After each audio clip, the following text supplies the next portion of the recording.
Colonel Felder ridicules idea of grand jury investigation of city detectives' charges. Atlanta Journal, Tuesday, May 27, 1913, declares Chief Beavers is only bluffing, and that if all the allegations made by the police were true, it wouldn't be a case for the grand jury, as he has violated no law in seeking evidence of corruption. In Police Department, Chief Beavers confers with Solicitor DORSEY in references to laying whole matter before jury. He expects the solicitor's cooperation. James Conley is identified by Mrs. Arthur White as the Negro she saw lurking near the elevator of the pencil factory on day of the tragedy. This is H of a family row and no place for a stranger, says Tobie Colonel Thomas B. Felder. Tuesday ridiculed the statement of Police Chief James L. Beavers that he would insist upon the grand jury making a searching investigation of the charges against Colonel Felder and also the countercharges published by the latter against the police and detective departments. Colonel Felder appeared to be very much amused while discussing Chief Beavers' declaration, which he branded as bluff and bluster. "I don't believe Beavers has the least idea of going before the grand jury," he said, "but even should he do so, there is nothing for the grand jury to consider. If all the charges which the police and detectives have made against me were true, no law has been violated. I have a perfect right to seek truthful evidence from whatever source I may choose. If the grand jury cares to investigate my charges against the police and detective departments, I will have no hesitancy in supplying it with a list of the disorderly houses and gambling places which are operated in Atlanta without police interference, and an amazingly long list it will be too. Why, there are more houses of an immoral character in the territory between the Baptist Tabernacle and the Governor's Mansion than ever existed in the old segregated district, and places of this kind are scattered throughout the city, no section being immune from them." Colonel Felder was disinclined to give out any extended statement Tuesday, but admitted that he was gathering material which might later form the basis of a sensational exposé. Chief confers with the solicitor. Chief Beavers Tuesday reiterated his determination to take the entire controversy before the grand jury. He conferred with Solicitor General H.M. Dorsey during the morning, and he requested the solicitor to aid him in submitting the matter to the grand jury. Solicitor Dorsey stated that he was very busy in the Superior Court with other cases and would be engaged all this week, but that on next Monday, or any time thereafter, he would be in a position to go into the case with the chief. Following his conference with the solicitor, Chief Beavers expressed the opinion that Mr. Dorsey would lend him every assistance in getting both the charges against Colonel Felder and those made by him against the police and detective departments before the grand jury. When the grand jury adjourned last Saturday, it was not to meet this week unless specially called by the solicitor. Foreman L. H. Beck reiterated his statement of Monday that he has not called a special meeting of the grand jury and at present has no intention of doing so. It is said that, unless warrants are drawn and someone committed to the grand jury, Solicitor Dorsey will not himself take the initiative in starting a probe. It is within the province of the grand jury members themselves, however, to hear the testimony of whom they please and when they please. Neither Chief Beavers nor Chief Lanford shows any disposition to permit the matter to drop without an investigation, and their efforts to institute a grand jury probe will probably be continued until there is some action. Bunner's sick man has withdrawn. It became known Monday evening that the Burns detective had withdrawn from a further investigation of the Fagan case. C.W. Tobie, the Burns man who has been here for 2 weeks, announced that he came down here to investigate a murder case, not to engage in a petty political row. "This is a H of a family row and no place for a stranger," he is quoted as saying. Mr. Tobie intimated that he, Burns detectives, might continue a secret investigation of the Fagan case, but that he would leave either Tuesday or Wednesday for Chicago.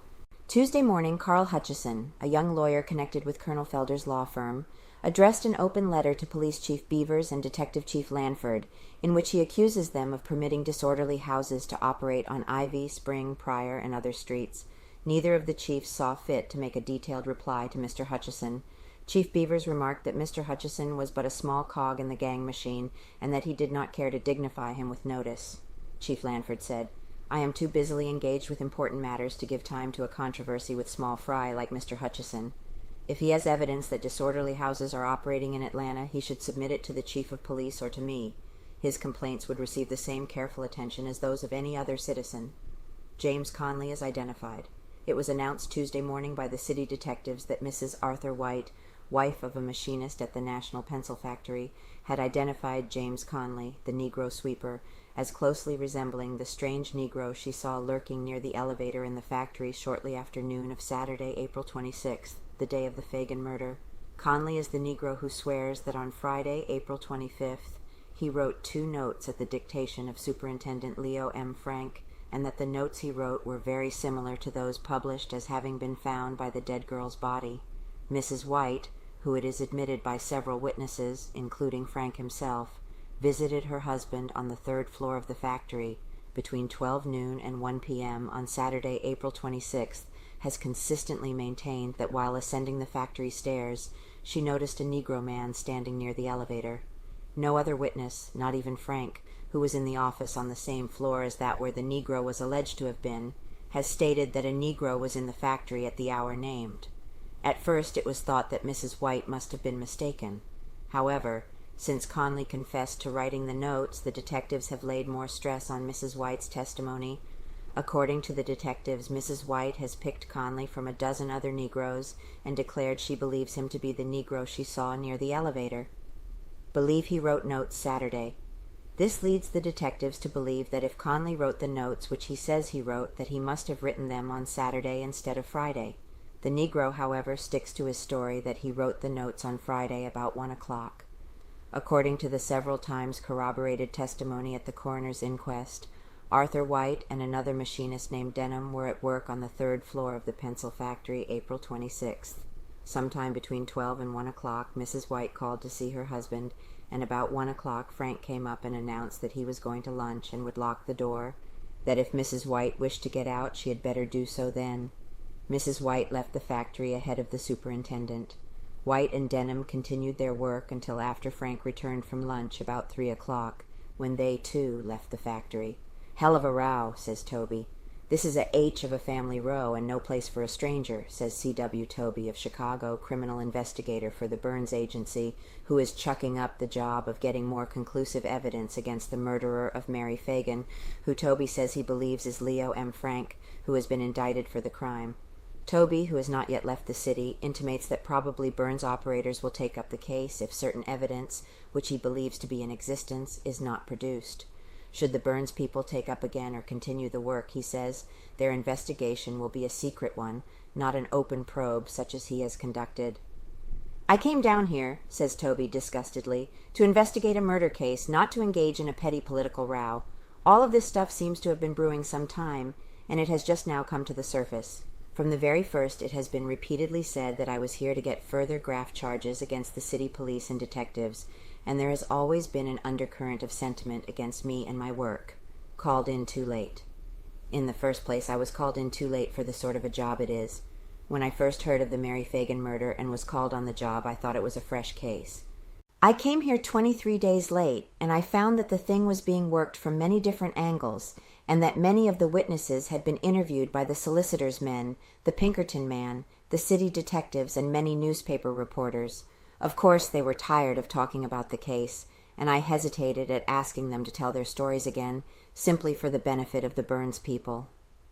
I didn't stop at that, but now that the Mary Fagan murder is almost forgotten in a bitter political row in which every man is trying to cut his neighbor's throat, I have to call the deal off. I have never tried to get anything against the city detectives or police, and I have never been even requested to make any sort of an investigation for them, but still that seems to be what everybody thinks I am here for.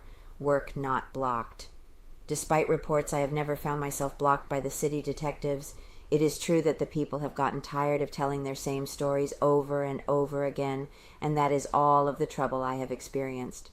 Tobie first announced his intention of quitting the investigation to Solicitor General H.M. Dorsey Monday evening. He determined to drop the probe last Friday afternoon, when the Journal's exclusive story told of charges of attempted bribery lodged against his employer, Colonel Thomas B. Felder, by the city detectives.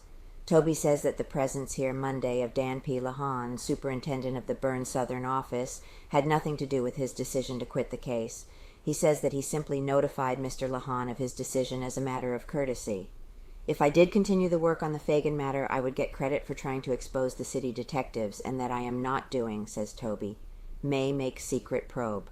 While he says that he is convinced that Frank is the murderer, Tobie says that the evidence in the hands of the public is not conclusive, and that Burns men will make a secret probe if certain features do not develop at the proper time. Tobie declares that the confession of James Conley, the Negro sweeper, that he wrote the notes for Leo M. Frank, is a bad feature of the case. Conley says he wrote the notes Friday, Tobie remarked, yet I can't believe that the crime was premeditated. If he had said Saturday, it would have been different. His story puts a new angle on the matter. Tobie is bitter over efforts to blacken his character and arraigns his former employers, the Pinkerton Detective Agency, denies kidnapping charge. Relative to his alleged attempt to kidnap the incubator baby in Sedan, Can, Tobie says that he was working under the Pinkertons, who simply located the baby for a woman from whom it had been kidnapped. In the matter, he says he knew only the head of the Kansas City Pinkerton Agency. When located the baby, he wired the official, who told him to await the arrival of parties with a letter of introduction. These parties, a lady and a gentleman, arrived and presented the letter. He then dropped the case, he says, after telling them where the child was. Subsequently, they attempted to kidnap the baby, he says, and were caught. The Pinkertons, he said, try to blacken the character of every man who quits them, and that is what they have done to me. An interesting feature of the Fagan case Tuesday morning was a visit to police headquarters of Newt Lee's real wife, from whom he has been separated for more than 5 years. This is the first time she has attempted to communicate with the Negro, although the woman with whom he boards and who is said to be his wife has repeatedly visited police headquarters. The Negro's wife, after conferring with the detectives, went to the tower with Detective Starnes, promising to assist the police in getting the truth out of her husband. Colonel Felder silent. Colonel Thomas B. Felder. Tuesday morning had no comment to make upon the action of the Burns detectives in severing their connection with the Fagan murder case investigation. I have nothing whatever to say, remarked Colonel Felder in reply to question from a Journal representative. Will you issue any statement during the day? He was asked. I don't know. I will have a conference with my friends and decide that later, said he. Newt Lee sticks to his original story. Attorney Bernard L. Chappell, counsel for Newt Lee, the Negro night watchman of the National Pencil Factory, who is held under direction of the coroner's jury in connection with the murder of Mary Fagan, Tuesday morning requested the jailers at the tower not to permit anyone to see his client unless he was present. The attorney fears that someone might make a false affidavit as to what the Negro said. He declares that he has never himself conferred with Lee unless one of the jailers was present.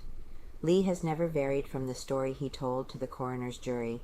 He still maintains that he knows nothing of the murder beyond the fact that he discovered the Fagan child's body in the pencil factory basement about 3 o'clock Monday morning, April 27th, and that he immediately notified the police. The Negro also reiterates his statement that Superintendent Leo M. Frank sent him away from the factory when he called there about 4 o'clock Saturday afternoon, April 26th. He says he cannot understand why the superintendent seemed so anxious for him to go away. Factory girls hope murderer is punished. One of the young ladies employed at the National Pencil Factory where Mary Fagan met her death, who does not wish her name used, has addressed the following letter to the editor of the Journal. Nothing has ever been said of the girls of the pencil factory until after the terrible murder, but since then there has been one continuous talk, just as if we were to blame. We are just as anxious to see the guilty punished as the rest of the public, and we all loved Mary Fagan just as much as we possibly could. If the public only would interest itself to look into other factories and stores, they would find the girls in the pencil factory are just as good as any other working girls. It looks mighty hard that we have to work in the place where our little friend was so horribly murdered, but we are only poor working girls, trying to make an honest living, and we try not to think of the tragedy any more than possible, and we have the interest of the factory too much at heart to desert in times of trouble. We all hope and pray the guilty will be punished and the innocent given freedom, for we all think our superintendent has a soul himself, and that he would not think of such a thing, much less commit such a horrible crime. Giesland corrects story of testimony Deutsch. Giesland, with the Bloomfield Undertaking Company, wishes to correct the statement published in the Journal that he said before the grand jury that in his opinion Mary Fagan was assaulted before she was murdered. The grand jury, knowing that I was not an expert and not qualified to talk on the subject, said Mr. Giesland, did not ask me if the little girl had been assaulted, and I expressed no opinion during the course of my examination by the jury. Carl Hutchison issues open letter to chiefs.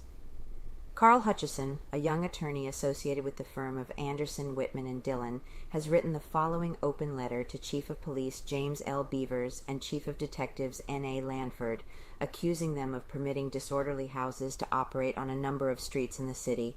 J. L. Beavers, Chief of Police, Atlanta. Newport Lanford, Chief of Detectives, Atlanta. In your great crusade against Sodom and Gomorrah with your immaculate robes of Puritanism, I accuse you in all your glory with allowing certain houses on Ivy Street, the business of which is to barter in immoral and indecent practices, to continue in flagrant operation, and you know it. If you do not, every sensible citizen of this city who knows anything of the world does. If you do not know these things, it is your duty to know, and you should be discharged from your high pedestals for dereliction. I accuse you of allowing similar houses to operate on certain parts of Spring Street, and you know it. If you do not, you should be removed from office for dereliction of duty. I accuse you of allowing similar houses to operate in a certain section of Prior Street, and you know it. If you do not, you should be removed from office for dereliction of duty. I accuse you of allowing similar houses to operate on a certain section of Central Avenue, and you know it. If you do not, you should be removed from office for dereliction of duty. Alleges gambling place.